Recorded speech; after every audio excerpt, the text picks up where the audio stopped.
Assalamualaikum warahmatullahi wabarakatuh. Perkenalkan, nama saya Munawwarah Putri Rahayu, NIM 208190030. Saya dari IAIN Ponorogo. Di sini saya akan mengupas sebuah buku yang berjudul Pengantar Ilmu Sejarah, karya Kunto Wijoyo. Nah, buku ini menerangkan tentang apa itu sejarah, kegunaan sejarah, bagaimana menjadi seorang peneliti dalam sejarah, dan masih banyak lagi hal-hal yang dikupas di dalam buku ini. Nah, sebelum kita membicarakan banyak hal, pertama kita akan membahas tentang apa itu sejarah. Nah, sejarah merupakan rekonstruksi masa lalu. Jadi, apa yang kita rasakan, apa yang telah kita lakukan, itu merupakan sejarah. Nah, sejarah itu memiliki dua kegunaan. Yang pertama yaitu intrinsik, maksudnya sejarah itu sebagai ilmu.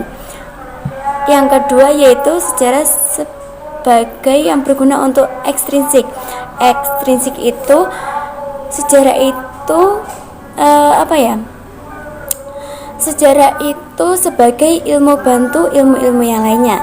Nah, sejarah dulunya itu pada sekitar tahun 4000 sebelum Masehi di Mesir itu ditulis dalam bentuk puisi, tidak dalam bentuk cerita atau apapun, tapi dalam bentuk puisi. Namun seiring berjalannya waktu, terus pada sekitar akhir abad ke 19 dan 20 itu terus mengalami perkembangan hingga sejarah itu seperti yang kita rasakan pada saat ini. Nah, sejarah itu juga merupakan sebagai ilmu dan juga sebagai seni. Ilmu maksudnya sejarah itu otentik, bisa dipelajari serta dapat dicari sumber-sumbernya. Sedangkan sebagai seni yaitu dalam penulisan, seorang penulis sejarah itu memerlukan naluri dalam menulis, sehingga naluri itulah sebagai seni dari sejarah itu sendiri. Nah, cara-cara untuk meneliti sejarah yaitu ada 5. Yang pertama yaitu pemilihan topik, yang kedua pengumpulan sumber, yang ketiga verifikasi, yang keempat interpretasi, dan yang kelima yaitu penulisan. Nah, sejarah memiliki hubungan yang sangat erat dengan ilmu-ilmu sosial. Kalau mereka itu memiliki timbal balik tersendiri. Kalau sejarah terhadap ilmu-ilmu sosial yaitu sejarah baru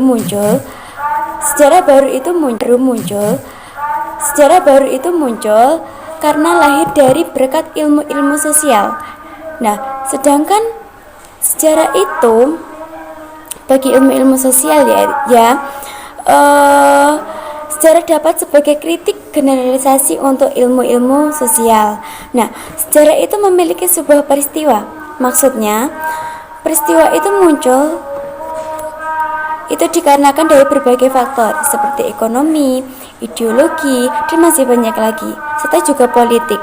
Nah, seperti contoh, Indonesia dijajah oleh para penjajah itu karena faktor ekonomi. Karena penjajah itu ingin merampas segala sumber daya alam yang ada di Indonesia. Nah, itu adalah awal mula munculnya sejarah seperti itu. Yang selanjutnya yaitu dalam penelitian sebuah sejarah, pasti seorang peneliti itu memiliki banyak kekurangan. Contohnya dalam pemilihan topik. Pemilihan topik ini salah dikarenakan kurangnya kemampuan atau kurangnya pengetahuan terhadap topik tersebut, serta pengumpulan data atau pengumpulan sumber yang salah, terus verifikasi, interpretasi, dan kesalahan dalam penulisan. Nah, selanjutnya sejarah itu memiliki manfaat dalam sebuah pembangunan. Seperti contoh, di Surabaya ada gedung pemerintah yang setiap hujan itu pasti banjir. Nah, banjir itu bila ditelisik dari sejarah, dulunya para penjajah menggunakan lokasi tersebut yaitu sebagai tempat bendungan. Jadi sejarah itu sangat berguna dalam pembangunan. Itu dalam lingkup dalam pembangunan yang dalam hal fisik loh ya. Jadi itu ada berbagai banyak pembangunan. Nah, mungkin itu sedikit cuplikan isi yang saya jelaskan, tapi masih banyak lagi isi-isi yang terkandung di dalam buku ini. Nah, di dalam buku ini pasti ada kelebihan dan ada kekurangan. Nah, kelebihannya saya suka yaitu dari penulisannya. Menurut saya penulisan ini sangat pas, ukuran fontnya juga pas, serta kertasnya ini warnanya kuning, tidak putih. Biasanya kalau putih itu membuat mata sakit loh ya, tapi kalau kuning itu membuat nyaman dalam membaca. Dan isinya menurut saya baik.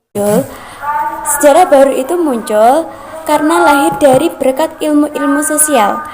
Nah, sedangkan sejarah itu bagi ilmu-ilmu sosial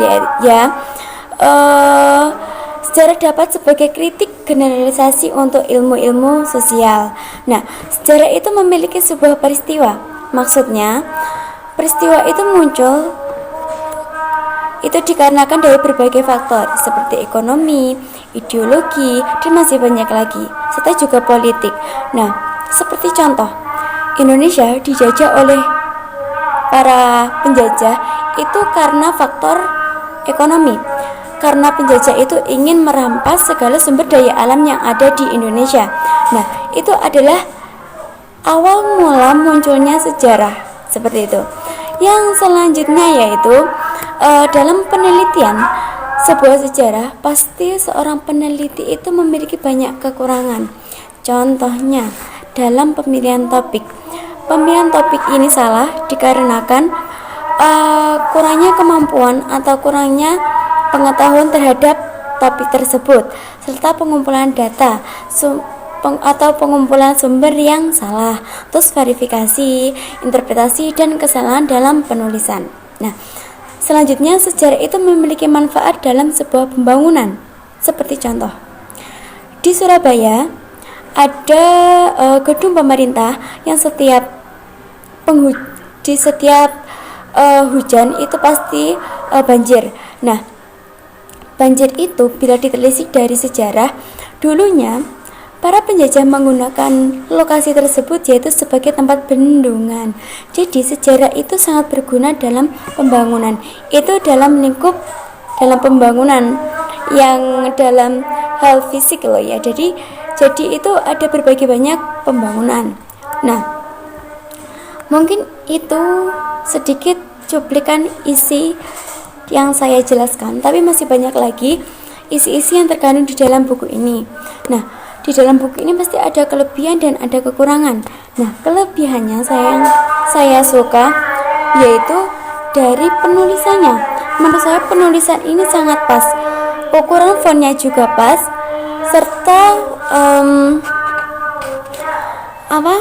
kertasnya ini warnanya kuning, tidak putih. Biasanya kalau putih itu membuat mata sakit loh ya, tapi kalau kuning itu membuat nyaman dalam membaca. Dan isinya menurut saya baik seperti itu. Dan untuk kekurangan dari buku ini, menurut saya sebabnya saya kurang paham karena sebenarnya ini dari bab 1 ya. Bab 1 selanjutnya ini tidak ada tidak ada keterangan apapun. Kalau menurut saya dikasih penulisannya itu secara sistematis. Contohnya babnya itu bab 1, setelah itu dikasih Romawi atau dikasih A besar, terus dikasih huruf atau dikasih angka. Jadi untuk memudahkan pembaca dalam membaca. Serta bahasanya yang menurut saya kurang baik untuk saya pahami, seperti itu. Mungkin itu dari saya. Apabila ada kurang lebihnya mohon maaf. Semoga bermanfaat bagi kita semua. Dan jika kalian itu penasaran dengan isi buku ini, silakan membacanya ya. Akhirnya dari saya, wassalamualaikum warahmatullahi wabarakatuh.